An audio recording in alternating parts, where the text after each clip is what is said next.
What was once unthinkable has become unstoppable. If you want the demand for energy to go down, and if you think you're going to meet it with renewables, you're crazy, you're not. The hydrogen that we need for this transportation revolution is going to come mostly from natural gas. We need to get off of fossil fuels as a dependency we have. We need to move beyond fossil fuels. Wherever the resources are, in my opinion, the energy should be used.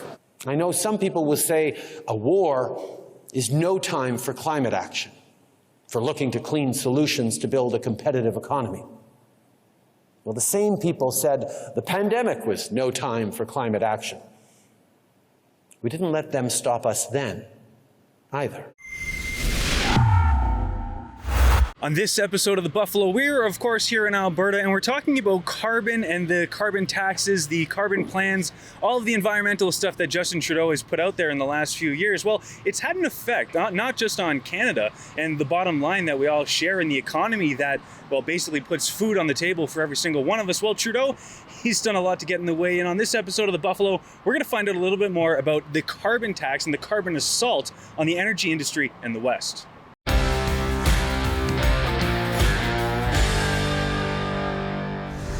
Welcome to this episode of The Buffalo, sponsored by the Alberta Prosperity Project, a grassroots organization meant to promote not only prosperity within Alberta, but as well sovereignty. And today we're talking about carbon, Trudeau, and the West. The government proposes that the price on carbon pollution should start at a minimum of $10 per ton in 2018, rising by $10 each year to $50 per ton in 2022. You've heard about environmentalism, no doubt, and the fact that the world's going to end because of global warming and climate change is happening everywhere. And the solution is a carbon tax, as simple as that is, you know. And Justin Trudeau, he has all the answers, and he's there to make sure that Canada knows that his answer is the right answer, which is unfortunate because even though the West, and of course Alberta specifically, is well known for their oil and gas production, they're less so known for the amount of technology that actually goes into it and the amount of environmental integrity that Alberta and the West actually brings to the energy industry and the oil and gas industry in particular. Well, today we talked to a few individuals from the Global Energy Show, an event in downtown Calgary which hosts tens of thousands of people from the energy industry to talk about how the industry is changing and the initiatives that are being had. Down east, you've been telling people that you want to kill the single biggest employer in our province. You're in Alberta right now, sir. You're not in Ottawa. Yet when you come to Calgary, you tell people you're sorry. Well, I'm sorry. I'm a little confused. There is one of two things, Mr. Prime Minister. You're either a liar or you're confused. And I'm beginning to think it's both. I have talked repeatedly about the fact we need to get off of fossil fuels as a dependency we have. We need to move beyond fossil fuels. 10 years ago, you wouldn't see any of this, or it would be a very isolated group. And now pretty much every booth, every company is talking about it, working towards getting net zero. We have an opportunity to make history in Paris, an agreement to transition to the low-carbon economy that is necessary for our collective health, security, and prosperity. You know, it's the compliance. So, you know, for a lot of these companies, if they want to, you know, stay relevant, you need to learn, adapt to that in order to meet these requirements. And I guess that would be all government requirements and maybe NGOs or just governments, I guess. Yeah, exactly. So governments, and then more on, if you're on the public side as a public operator, you obviously need to meet certain regulations for investments from the financial side. Tax on carbon means more money taken out of Canadians' pocket. Right. The Prime Minister is trying to sugarcoat the reality by saying carbon pricing, but Canadians are not fooled. That's a new tax. This is bad news for Canadians. They already pay for their share of taxes. Will the Prime Minister guarantee Canadians today that the price of their groceries, gas or heating will not go up because of this new tax? Honourable Prime Minister. Mr. Speaker, Canadians need economic growth and good jobs at the same time as we protect the environment. That's exactly what this government is showing the leadership around doing that had been lacking for far too long from the previous government. What we're also guaranteeing is that this tax, this pricing on carbon. Trudeau's carbon tax has been a very large part of his whole environmental advocacy claims, but what does that actually mean? And he says net zero, we got to be at net zero by 2030, by 2050, and maybe Harper would say by 2100, but when are we actually going to be at net zero? Canada is on track to reduce our emissions by 30% by 2030 compared to 2005 levels. And just this morning, we committed to exceeding this target and to joining countries around the world in reaching net zero greenhouse gas emissions by 2050. When are we going to be at net zero? Oh God, when are we going to be at net zero? Well, I mean, obviously all the governments are saying we're going to be there by 2050. I don't believe it. I think, and I'm a kind of left-wing guy in a right-wing world in terms of I'm in oil and gas. I'm in that industry. I understand it better than most of my compatriots who are environmentalists. I don't think we'll hit 2050. That's just my opinion, not the companies. That's my opinion. Because really what we need to do is change the way we're going to live. If you want the demand for energy to go down, and if you think you're going to meet it with renewables, you're crazy, you're not.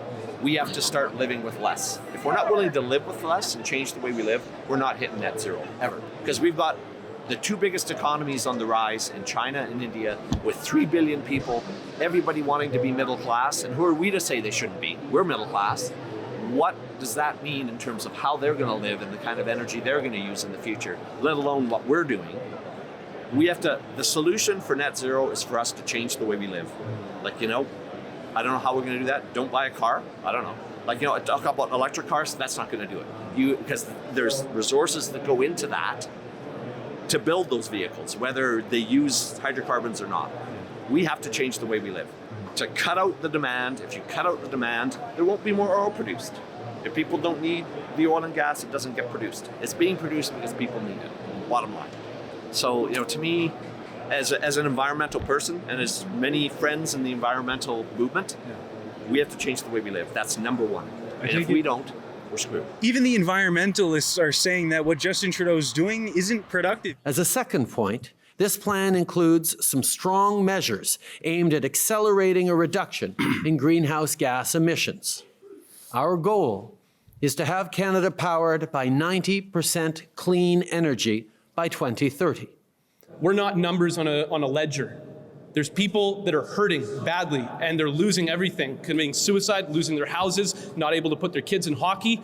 Marriages are breaking up, but it's just a number on a piece of paper to people out here.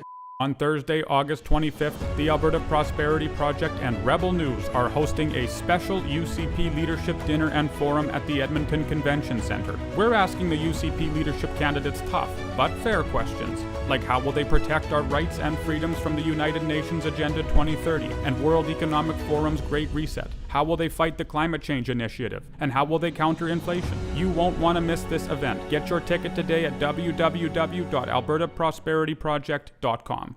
Trudeau's creating policies for the environment based on the expectations of international organizations, and he's using those expectations to damage the West in its entirety. And as some individuals have mentioned, you look at India, you look at China, and the amount of carbon or the amount of greenhouse gas emissions that they're emitting, well, it's tenfold well beyond what Canada is producing. And the fact is that we have the tools to do oil production, to do natural gas production in a clean, environmentally safe way.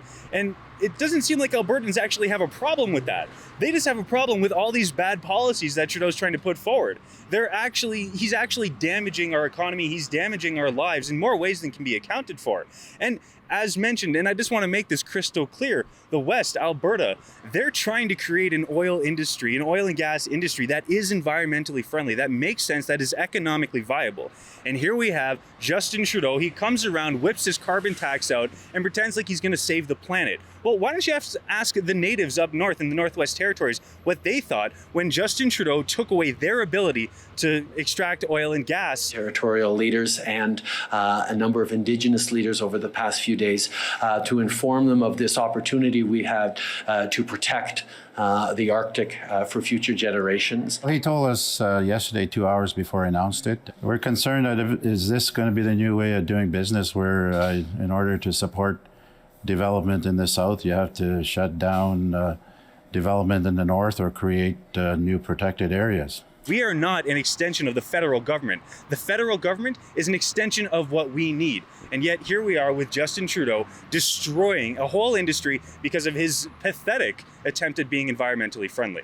At the end of the Paris negotiations, Secretary General Ban Ki-moon said of the resulting agreement that what was once unthinkable has become unstoppable. Today, with my signature, I give you our word that Canada's efforts will not cease. Climate change will test our intelligence, our compassion, and our will. Wherever the resources are, in my opinion, the energy should be used. All of this is utilizing like the current oil and gas wells, right? You can drill in for lithium, for thermal energy. You can always utilize all of those wells. So they're now being multi-used for different products, right? So it's not just oil and gas anymore. All provinces and territories will have to do their share. But let's be honest, targets aren't enough. We need effective policies to be put in place so we can meet them. Canadian producers, we want to be the producers that produce the cleanest energy in the world, and that's what the new generation is demanding. Investors are demanding it, new generation's demanding it, and we can be the choice for energy supply for, you know, the most environmentally friendly produced energy in the world. The Prime Minister dismisses the legitimate concerns of premiers who are standing up for out-of-work men and women in the energy sector as playing political games. In fact, all provinces asked for amendments to Bill C-69. Even a letter from the Liberal Newfoundland and Labrador government stated that C-69 would deter investment in the development of the resource sector without improving environmental protection. So, Mr. Speaker, the only person responsible for endangering national unity is this Prime Minister. When will he do the right thing and kill Bill C-69? You're able to name 5 everyday items that have no relation to oil in how it's produced and how it's transported. You could win $1,000. We have recently switched to drinking water bottles out of when we have water bottles out of a plastic. Away from plastic towards paper. Like drink box water bottles sort of things. There's a number of choices we can make as consumers that will do better, and every consumer needs to look at ways they can make smarter choices in their consumptions. We certainly do that on a daily basis as we've switched from plastic water bottles to paper water bottles or cardboard water bottles, but there's always more things to do, and we're looking forward to continue that. Well, it's nearly impossible to name 5 things. It's hard enough to name one. But yeah, this is a perfect example of it. This is a soccer ball, and each step requires oil in the process. And this is just something to think about because most things go through a process similar to this. And here's just a bunch of items in healthcare that were made with oil. And yeah, it just shows how impossible it is to name 5 things. Why do people hate oil? Why do people hate oil? Mainly because of its effect on the climate. But a lot of them aren't aware about how much we need it. So they just kind of jump ahead and say that it affects the climate when it will affect us even worse if we didn't have it. Well, and how substantiated are those environmental claims? Well, that's political, and that's it could get controversial. So I'm not too sure, and I don't know what to say about that. Well, what do you have to say about that book over there, huh, mister? Whoa, this is a good book, and it's not mine. I know some people will say a war is no time for climate action, for looking to clean solutions to build a competitive economy. Well, the same people said the pandemic was no time for climate action. We didn't let them stop us then, either. One thing that is clear is that our electricity grids are not designed to handle all of the transportation trucks. Even though we may phase out the internal combustion engine and replace it with hydrogen fuel cell powered vehicles and electric vehicles, the hydrogen that we need for this transportation revolution is going to come mostly from natural gas. Why would you charge a carbon tax on something that is not even proven to be factual and taken money away out of our pockets for Canada. Thank you. Thank you for your question, sir. Okay. The question is, why are we putting a price on pollution? Let's start with the fact that climate change is real. There's still a lot of hope in the West and the oil and gas industry for sure, especially as the one fellow mentioned, this whole green energy transition isn't going to do away with any of the old infrastructure we had or the oil and gas sector. The new energy transition relies on the oil and gas sector. So, yes, we're in this energy transition phase and things are going to look different, but that is also, again, a byproduct of time. Things change. So where we're going to be in the future, I can't say. But thankfully, there are organizations like the Alberta Prosperity Project and others, of course, who are making it known that what Trudeau's doing to the West and to Canada by proxy is not only damaging, it is actually worse for the environment. It is not a plan that will secure our future in any way, aside from Justin Trudeau's tax collection process. I want to thank you guys for tuning into this episode of The Buffalo. For Rebel News, I'm Sidney Fazard. If you want to see the latest episodes of The Buffalo sponsored by the APP, check out thebuffalo.ca. That's where you can stay up to date with the latest and see all of our previous episodes.